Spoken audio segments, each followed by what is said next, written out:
determined that the domestic market for refrigerators was at around 30,000 to 40,000 refrigerators that could be sold in the next year. And they did make the decision that on that basis that the investment was worthwhile. And they created a refrigerator plant, and indeed the first year it sold 30,000 or 40,000 refrigerators. The second year it sold 10,000. And the reason for that is fairly obvious. If only 40,000 people could afford it and they all bought a refrigerator, who's going to buy a refrigerator next year? They last 20 years in some cases, or supposed to. Whether they actually do or not is another question. And that means that essentially these industries went into rapid decline and presented the governments that pursued these policies with a choice. They could either try to increase local purchasing power by drastically redistributing wealth downward, but that would have been unthinkable from the point of view of the elites that run those states. Or they could try to access foreign markets. They could expand into foreign markets. Now, what do you have to have in order to expand into foreign markets? If you want to sell refrigerators in the international markets rather than in your own market, what do your refrigerators have to do? Well, they have to work as well as the ones that are produced elsewhere, and they have to be cheaper as the ones that are produced elsewhere. If they could produce better ones and cheaper ones than were being produced in Germany or the United States or elsewhere, they wouldn't have needed protection to begin with. The reason why they needed protectionism is because they were coming from behind. Their technology was not as advanced as that in Germany or in the United States or in Canada for that matter. And that meant essentially they couldn't really undercut the prices for these kinds of goods internationally on the basis of how they were producing. They had to gain a competitive edge somewhere. And you can gain a competitive edge in a number of different ways as an enterprise. You can gain a competitive edge by having access to cheaper materials that are required for the production of those goods. Now, do Latin American countries have access to cheaper materials than the rest of the world? No, of course not. They have to buy most of their materials on global markets where they are pretty much even across the board. So they have no advantage there. They could gain a comparative advantage by having cheaper access to energy sources. Do Latin American countries generally have cheaper access to energy sources?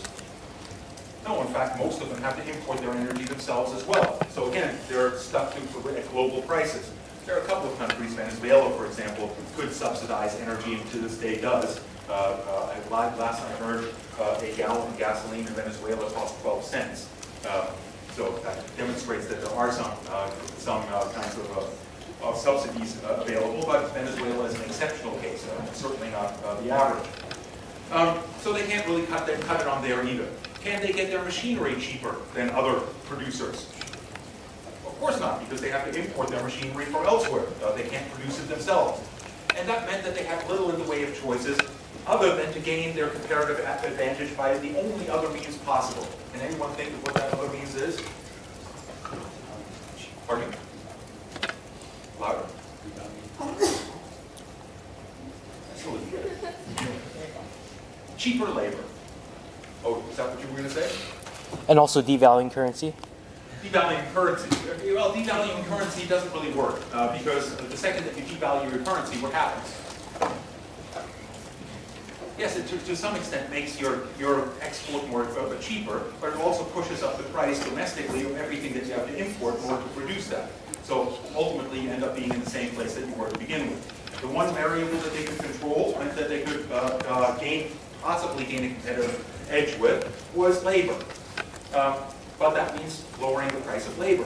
And in the previous early phase of substituting industrialization, they just created these powerful unions in order to push up the wages, in order to gain the economies of scale that were required in order to sustain a textile industry and so on. And this was done to a large extent in a democratic context. Now, can you suddenly crush these unions under a democracy? No. Of course you can't. And that essentially meant that this phase of this exhaustion of this easy phase of import substitution industrialization coincided with a sweep across Latin America of military governments overthrowing democracies and imposing austerity measures, demobilizing labor unions, if not altogether suppressing them, and so on and so forth. And the textbook case for that was Augusto Pinochet's government in Chile that came to power on September 11th of 1973, a date that is more remembered in Latin America than the September 11th that we tend to remember. And likewise with the generals coming to power in 1964 in Brazil, in 1976 in Argentina. In each of these cases, the project of these military governments that Guillermo O'Donnell described as bureaucratic authoritarian governments was to drastically demobilize civil society, meaning suppress organizations like labor unions and so on, political parties that advocated for them. And this was done with considerable brutality and is a lasting legacy, in particular in places like Argentina, where the crimes that were committed by the military governments were never fully solved, and where there's continuing advocacy to find out where disappeared people went. It's estimated that in Argentina, in that process of demobilizing society, 40,000 people were disappeared. That's an estimate. Disappeared meant that they were arrested in the middle of the night by security forces and never heard from again. And a number of folks have since come forward that were part of the military and that described that they were ordered to take many of these prisoners, load them onto planes, fly over the Atlantic Ocean, open up the gates, and throw them out into the Atlantic Ocean, where they would never be heard from again. And this contained other atrocities, such as that a number of the prisoners that were taken in Argentina at the time were pregnant when they were arrested. And they were left in jail long enough to give birth and then disappeared. And their children ended up with the families of military officers and so on and so forth. I don't want to bore you with all the gory details of what happened in Latin America during the 1970s. Suffice it to say that ultimately didn't really succeed. These governments that came to power, with the possible exception and very partial exception of Pinochet's government in Chile, which at least to this day has some supporters that claim that while what he did was brutal, it was nonetheless necessary and created the preconditions for more prosperity today. The experience of most of these regimes was rather disastrous, and nowhere more so than in Argentina. In Argentina, after 6 years of military rule, the economy was in worse shape than it was when the military took over, so much so that in a desperate attempt to regain authority or legitimacy in the eyes of its voters or its citizens, the military orchestrated the Falklands War that we talked about earlier on in the term, basically to divert the attention from their failings domestically by creating a foreign policy crisis. If import substituting industrialization led to such drastic failures, are there alternatives? Well, there is an alternative. And that alternative is generally described as export-oriented industrialization. Export-oriented industrialization. And it was a pattern that was followed with far greater success by countries like Japan after the Second World War, and in particular, since Japan was never a third world country like Latin America, the more relevant comparisons are South Korea, Taiwan, Singapore, and so on. These countries, in particular South Korea, and certainly also Japan and Taiwan, were successful at making the transition from less developed countries to developed countries. South Korea is now generally considered a developed country, and Japan has long been.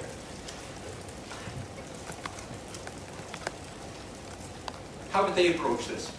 Well, essentially, rather than producing from the outset for a domestic market, they began to produce from the outset for external markets, taking advantage of their cheap labor in order to specialize on labor-intensive products, not for the domestic market, but rather for export to more developed countries like the United States. And on that basis, they were able to start with relatively simple industries, plastic toys, textiles, other consumer non-durables, and slowly work their way up, step by step, from relatively simple products with little immediate capital requirement, use the profits from that to invest in more capital-intensive products, and to work their way slowly up to producing consumer durables and eventually capital goods. Indeed, South Korea today is one of the most successful exporters of automobiles and things along those lines. Is that without its problems? Certainly, if you look at the long-term history of South Korea is in pretty solid economic shape today. Most of its citizens live at a fairly high standard of living, enjoy relatively high standards of healthcare, education, and so on and so forth. So there haven't been real downsides from that point of view. Insofar as there has been a downside, it is that these countries are nonetheless vulnerable to external shocks. External shocks, meaning that when the global economy goes into a recession and demand for their goods drops, that throws their economies into a tailspin. But what is more threatening for these countries are shocks that are not necessarily related to depressions or recessions in the international economy, but rather financial flows and shifts in exchange value. And indeed, the Asian crisis that hit all of these countries in the 1990s and 1980s was not based so much on their vulnerability on the basis of their actual economies, but rather was the product of speculation on the part of investors, in particular in currency investors, that led to a run on their currencies and thus a decline in their economies and ultimately a fall of these economies into recessions. But that has not produced a fallback of these countries into third world status or less developed country status, but simply is part and parcel of the kind of vulnerabilities that most developed countries face in an international economy in which financial flows are not particularly well regulated. So if this has been so successful, can it be duplicated? And why didn't other countries follow this pattern? Well, let's start with that second question. Why didn't countries in Latin America follow this pattern of export-oriented industrialization and instead focus on import-substituting industrialization? The answer to that is relatively easy. The first requirement to pursue export-oriented industrialization is access to an external market. Access to an external market. And in the case of South Korea and Japan and Taiwan and Singapore, all of these countries had access to an external market, meaning that of the United States. And the United States provided them access to that market, not so much out of altruism, but rather out of self-interest. And that self-interest was that at the end of the Second World War, with the rise of the Cold War, the United States was very concerned that countries like Japan, South Korea, Taiwan, and Singapore that were at the front edges of the Cold War would be vulnerable to communist expansion, to communist infiltration, insofar as their economies did not develop rapidly. It's to some extent the same calculus that went into creating the Marshall Plan in Western Europe. Economies that are in a tailspin are vulnerable to subversion from the point of view of American policymakers by communist parties, by labor unions, by other agitators, and so on. But insofar as their standards of living are rising on a regular basis, communism will have little or no appeal. Now, in the case of Japan and South Korea and Taiwan, each of these are in a situation roughly akin to what West Germany was in at the end of the Second World War, meaning they were right at the forefronts of the Cold War. None more so than South Korea and Taiwan. South Korea was, of course, the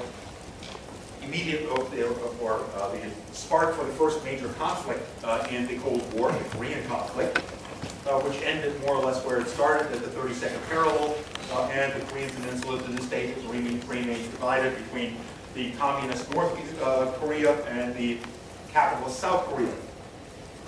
Stabilizing this, the U.S. thought would be best accomplished by granting these countries like Japan, like South Korea, easy access to their domestic market.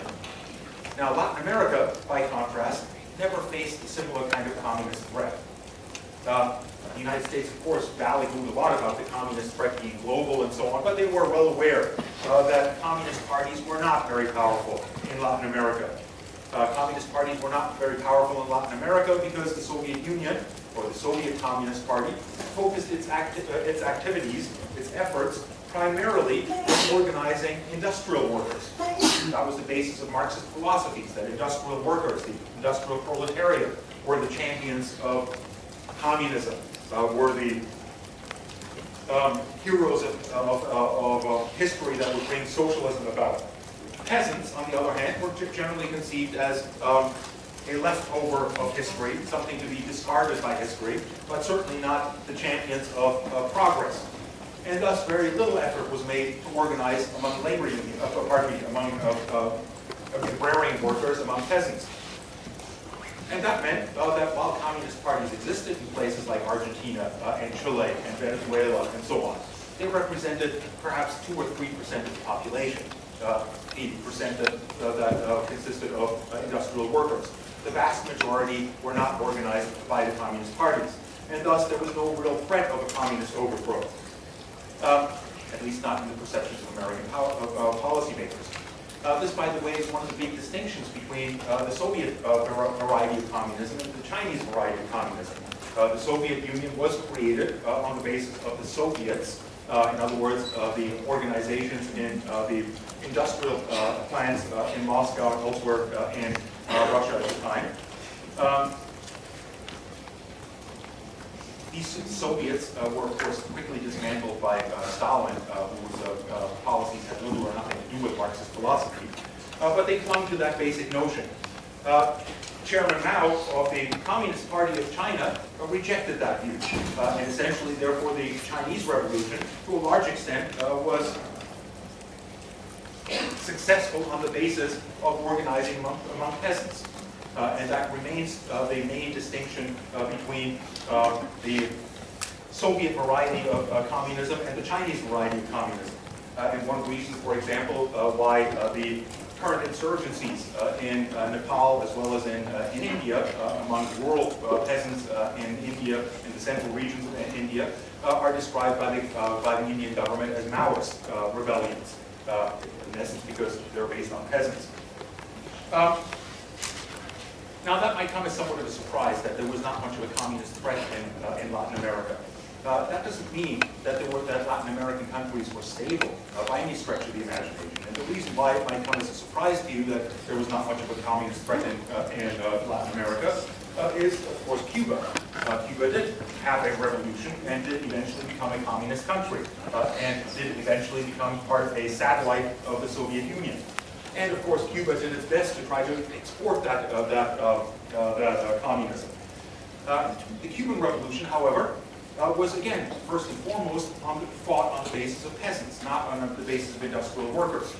And it was pushed into the orbit of the Soviet Union, not by the natural inclination of Fidel Castro or Che Guevara to join the Soviet Union, but rather because of the extreme hostility toward their government by the U.S. government and their repeated attempts to overthrow that government, which gave them little or no choice but to seek support from the only government on the planet capable of providing that support, and that was the Soviet Union. That may well have been a drastic mistake for Cuba. A drastic mistake not because the Soviet Union did not offer them the help or did not protect their revolution. Indeed, Cuba is still communist to this day, but rather because the Soviet Union would do so only insofar as it was in their own interest to do so. And it was in their own interest to do so if they could station missiles in Cuba and therefore threaten the United States. That didn't work out so well, as we've discussed. Or insofar as they could have developed a positive trade relationship with Cuba. And that positive trade relationship with Cuba essentially depended on Cuba exporting its sugar to the Soviet Union rather than to the United States, and therefore not really dealing with the dependency relationship that it had with outside countries. And that in turn meant that when the Soviet Union collapsed, it created a crisis in Cuba because suddenly their export market simply disappeared. And while the expectation was that the United States would drop its embargo against Cuba in the absence of the Soviet threat, that has so far not happened. In fact, the United States actually made the embargo more strict in 1994 in the aftermath of the collapse of the Soviet Union. Consequently, the Latin American countries never had access to external markets equivalent to that of their East Asian counterparts, and therefore had little or no choice to adopt import substituting industrialization. And the overall result of that is that the new international economic order that Raoul Prebisch sought to create through the pursuit of import substituting industrialization never came about. Another set of policies that have been adopted in order to deal with this situation were attempts to equalize the terms of trade between the exports of third world countries and the exports of first world countries. As I pointed out, raw materials and agricultural goods in their overall terms of trade seem to decline in value when compared to industrial goods being exported by first world countries, continuing the impoverishment of these developing countries. One way of dealing with that was to try to push the prices of these commodities up. And the only way to do so was to create essentially the equivalent of labor unions for these exporting countries, meaning cartels. Cartels that can control the supply of these goods on world markets, and if they could control the supply of these goods on world markets and the demand for these goods remained the same, they could therefore increase the price of those goods. And that had some spectacular successes, but those successes have been fairly limited. The most spectacular success, in fact the only spectacular success, was the Organization of Petroleum Exporting Countries, OPEC. OPEC began to organize in the early 1960s,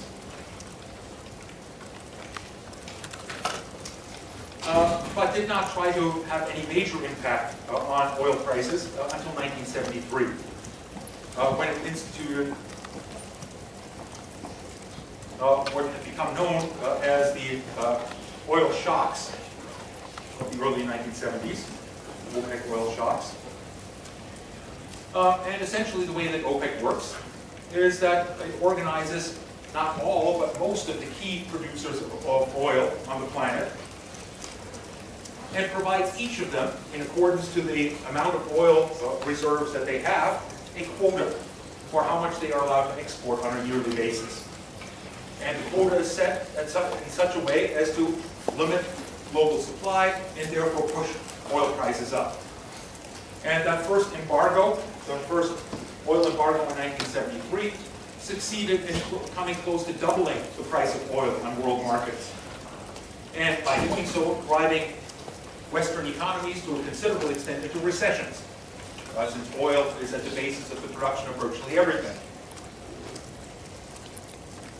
A second round of OPEC oil shocks took place in 1978 that pushed the price of oil even higher.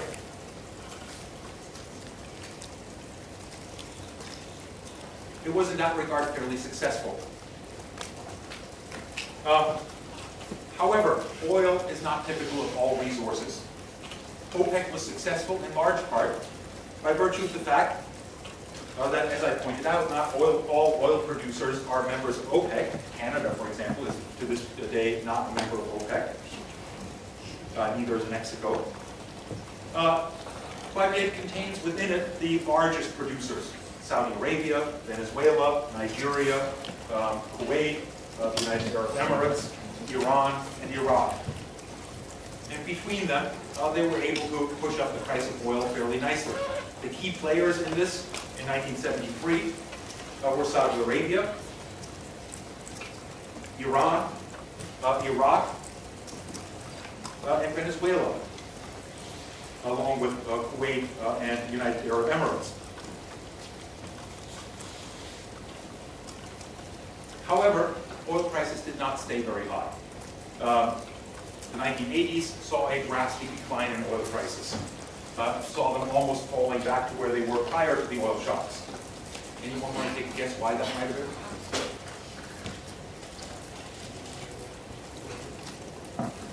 In 1980, Iraq attacked Iran. Iraq is a member of OPEC, as is Iran. And that meant that it became suddenly much more difficult to maintain the unanimity that was required to keep these prices relatively high.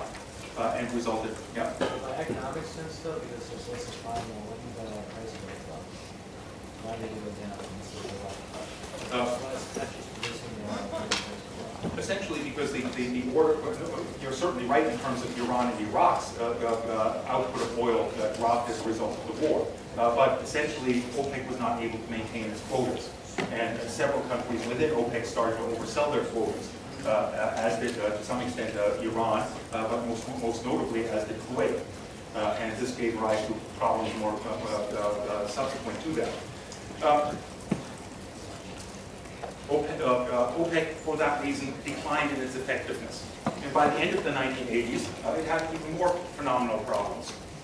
One of the major problems that it incurred was that it consisted of very different kinds of countries. It consisted, on the one hand, of countries like Kuwait, the United Arab Emirates, Qatar, Saudi Arabia, and so on, that had very small populations and enormous supplies of oil. And on the other hand, of countries like Iran, Iraq, Venezuela, that had pretty sizable supplies of oil, but also sizable populations, and consequently sizable development goals. And that meant that countries like Iran, Iraq, and Venezuela pumped a great deal of the oil income into infrastructure investments, into subsidizing industries, and so on and so forth, into building hospitals, universities, and so on and so forth. While the countries like Saudi Arabia and Kuwait increasingly, and apparently according to an agreement with arrangements made with the US government, started pumping most of that money into Western banks as investments. And that meant that slowly but surely, as they were pumping more and more money into these Western banks as investments, their income from these investments started to grow. And those investments depend to a considerable extent on the profitability in Western economies. In other words, how well the Western economies are doing.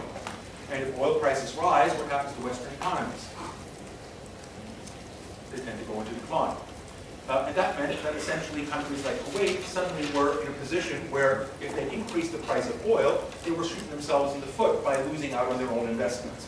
And for that reason had an incentive to continue to oversell their quota and keep the price of oil relatively low in order to profit from their investments. And this was part of the disagreement that emerged between Iraq and Kuwait that ultimately led to the invasion of Kuwait. Essentially, Iraq in 1990 was arguing that Kuwait was hurting its own economy by overselling the quota and keeping the price of oil low. And furthermore, that the oil that Kuwait was pumping was Iraqi oil, because the oil field that Kuwait pumps its oil out of straddles the border with Iraq. And